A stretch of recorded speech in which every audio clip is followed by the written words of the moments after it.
Hello, hi, welcome once again to M5's new English language learning program, Let's Speak English. I'm Gav Duncan and I'm here on your TV screen to help you learn English. Now, are you sitting comfortably? Yes? Good.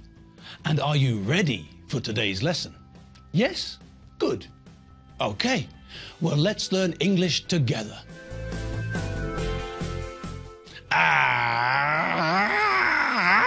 And we're back. Yes, that's right, kids. We're back in the house. Well, we're back in the studio, really, but you all know what I mean, don't you? Of course you do. Well, hopefully your stomach is recovering from all the food and drink and you're feeling relaxed and refreshed, ready for some more English. Revision of some of what we learned in weeks 11 to 14. Are you all ready? Are you sitting down on the sofa? Or are you sitting in your favorite comfy chair? Have you got a cup of coffee and a biscuit? Or a piece of cake beside you? You haven't? Well, hurry up, quick. Get a coffee and a biscuit or a piece of cake. And now, here we go. Let's get stuck into what we learned in the last 4 weeks. Let's have a quick peek at the 11th week again. We looked at using can. We learned how to say that we know how to do something, that we have the ability to do something. We also know that we can use can to talk about things which are possible or impossible. Stevie Wonder can't see. My dog's got no legs. He can't walk. I can come to the cinema because I'm free now. In week 11, we looked at the Benchfield family again and checked that we remembered all the relationships between the family members. We revised the use of have, got. We looked at the positive form, the negative form, and the question form. Now, did you spot what we used to talk about possession? That's right. We used the form of have got plus noun. Do you remember when we use it? Correct-a-doodle monkey see monkey do. We use the form have got plus noun when we're talking about possession, when we're talking about things that belong to me or to you or to someone else. We use the form of have got plus noun to talk about objects. I've got a watch. I've got a ring. I've got a pair of glasses. And we use the form of have got plus noun to talk about appearance. I've got blue eyes. She's got blonde hair. They've got long black hair. We also use the form have got plus noun to talk about our families. I've got a sister. My sister's got 3 children, a son and 2 daughters. Good. Now, do you remember the form of have got? Mabel showed us a table. Do you want to see it again? Okay, Mabel, you heard the people. Show us the table. Okay, well, that's simple enough. We all remember that we have to be careful with the third person singular, he, she, it, because the spelling for the verb to have changes in the third person singular. All of the other forms are have got, but the third person singular is has got. So, I've got 2 legs and 2 arms. You've got 2 legs and 2 arms, but she's got 2 legs and 2 arms. Okay, now, what about the negative? How do we use the have got form to say that someone doesn't have something? Mabel had a table for that too. Mabel, the gods of English would like to see the next table, please.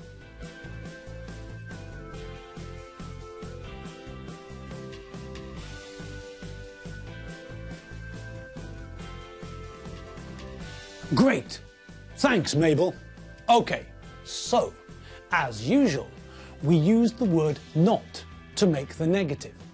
We put not between have and got. Have got becomes have not got, or, in the short version, haven't got. Again, we have to be a little bit careful with the third person singular, he, she, it, because of the spelling change.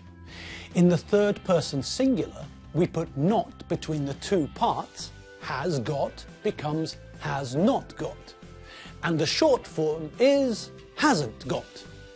Well, what do you think is coming next? Yes, that's right. We've seen the positive. We've seen the negative. Mabel, please show the gods of English the table with the question form.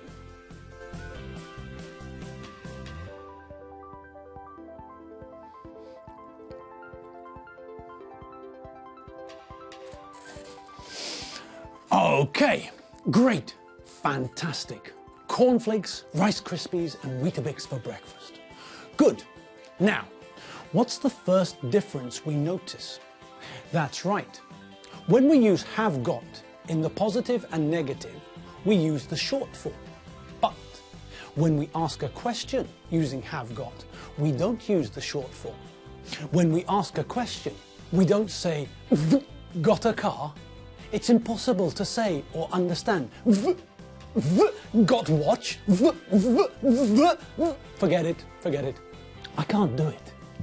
Okay, when we want to ask a question about possession, when we want to ask about something that belongs to someone or something that they have, blue eyes, two legs, a sister, then we use the long form of have got. When we answer the question, we use the short form. But when we ask the question, we use the long form. Great, fantastic, wonderful. Jimmy Stewart, Stewie Griffin, Snoopy. Okay, now let's have another look at week 12. Now, in week 12, we met some new members of the Benchfield family. Do you remember? In the 12th week, in the 56th lesson, we met Mary's mum and dad. Mary's dad is called Joe Taylor. He's got jet black hair in a quiff. Joe's a bit of a rocker. When we met Joe, and also when we met Mary's mum, Jenny, we used the form of have got to talk about them. We used have got to describe them and what they possess. We know that Joe has got jet black hair, and we also know that Joe has got very big black sideburns. We learned that Mary's mum, Jenny, has got grey hair, blue eyes and glasses. When we met Jenny and Joe, we also talked about using different forms of English to talk about the same thing. We can say that Joe has got green eyes, or we can say that Joe's eyes are green. We can use both. After we met Mary's parents, Joe and Jenny, we also met Mary's siblings, her brother and sister. Okay, now it's time to meet someone new in the family. It's time to meet Mary's siblings. Ladies and gentlemen, boys and girls, let's meet Gordon, Mary's brother, and Jane, Mary's sister. Okay, so let's have a look at Gordon and Jane. What can we say about them? Well, Gordon's got short, light brown hair, and he's got a moustache. Jane's got long, curly, dark brown hair. Jane hasn't got a moustache. Okay, what else can we say about them? How can we describe Gordon? Well, Gordon hasn't got glasses. He's got green eyes. Okay, and what is he wearing? Gordon's wearing a green shirt, blue jeans and black boots. Black what? Black boots. What are boots? Well, boots are like tall shoes. Shoes stop below the ankle. Boots stop above the ankle. Okay, So that's Gordon Taylor. What can we say about his sister, Jane Taylor? Well, Jane's got long, curly, dark brown hair. Jane's wearing glasses and she's got brown eyes. Okay, and what about what Jane is wearing? Well, Jane's wearing a dark pink t-shirt, a yellow belt and a dark blue skirt. She's wearing white socks and blue flat shoes. Great! So we now know Jane's dad and mum, Joe and Jenny, and we know Jane's brother and sister, her siblings, Gordon and Jane. We know what they look like. We know that Joe is a rocker and has got jet black hair and a quiff. We know that Jenny has got grey hair and she wears red glasses. We know that Joe and Jenny's son, Gordon, has got a moustache and green eyes. And we know that Gordon's sister, Jane, has got long curly hair, brown eyes and glasses. Great! I bow before the gods of English. Okay, well, in week 12, the 12th week, we learned about more family relationships as well, didn't we? Now, the last part of the relationships I want to look at today is the relationship between the children and Mary's siblings. We know the relationship between Mary's siblings and Mary's husband, their brother-in-law and sister-in-law. But what about the relationship between Gordon and Jane and Tim, John, Elizabeth and Doreen? Well, let's look at the relationship between Gordon and his sister's children first. Gordon is the children's uncle. He's Tim's uncle, John's uncle, Elizabeth's uncle and Doreen's uncle. He's their uncle. Okay. Now, what about Jane? Well, Jane is the children's aunt. Jane is Tim's aunt, she's John's aunt, she's Elizabeth's aunt, and she's Doreen's aunt. Great. So, because he's a man, Gordon is the children's uncle. And because she's a woman, Jane is the children's aunt. The relationship is the same. Both Gordon and Jane are Mary's siblings. They're her brother and sister. But because Gordon is a man, he's his sister's children's uncle. Jane is her sister's children's aunt. Okay, have you got that? I reckon you have. Okay, let's look at the next step. We know that Gordon is the kid's uncle, and we know that Jane is the kid's aunt. But what about the relationship in the other direction?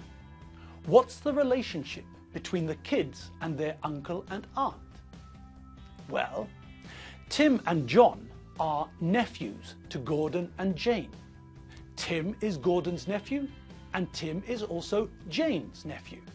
John is Gordon's nephew, and John is also Jane's nephew. So, because they're boys, they're nephews. Okay, and what about the girls? Well, Elizabeth and Doreen are nieces to Gordon and Jane. Elizabeth is Gordon's niece, and Elizabeth is also Jane's niece. Doreen is Gordon's niece, and Doreen is also Jane's niece. Great. So, because they're girls, they're nieces, not nephews. Nephews are always boys or men. Nieces are always girls or ladies. And we're done for the day. That's right. Our time together today is at an end. Well, I had fun today, looking back on what we learned. I hope you had fun as well. I'll see you next lesson for some more English revision. I'm Gav Duncan. I'm not James Spader, and I'm definitely not Michael J. Fox. I'm Gav Duncan, and I'll see you next lesson. See you later. Bye.